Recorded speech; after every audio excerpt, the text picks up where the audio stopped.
ኢየሱስ ክርስቶስ እግዚአብሔር አምላክ ሊያድነን ወደዚህ ዓለም እንደመጣ መጽሐፍ ቅዱስ ያወራናል።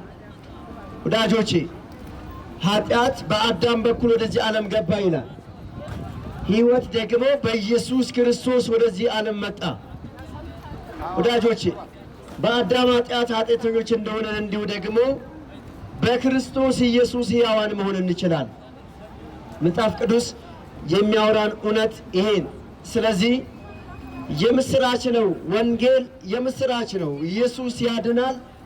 የአንድ ሃይማኖት ስብከት ሳይሆን ኢየሱስ እንደዚህ አለ፣ ወደ ዓለም ሁሉ ሂዱ፣ ወንጌልን ለፍጥረት ሁሉ ስበኳል። ወገኖቼ ይሄ ወንጌል ለዓለም ሁሉ ሕዝብ የሆነ የምስራች፣ ለዓለም ሁሉ ሕዝብ ሁላችንንም ይመለከተናል። ሃይማኖት ስላይደል ሃይማኖት አይደለም፣ ሁላችንንም የሚመለከተን ነው ወንጌል።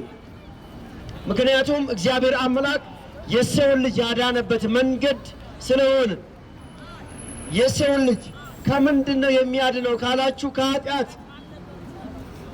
ሁሉ ኃጢአት ሰርተዋል፣ ከእግዚአብሔር ክብር ጎለዋል ይላል። ሁላችን ኃጢአተኞች ነን። ስለዚህ ከኃጢአታችን ደግሞ መዳን የምንችለው በመድኃኒቱ ነው። መድኃኒቱ ደግሞ ኢየሱስ ነው።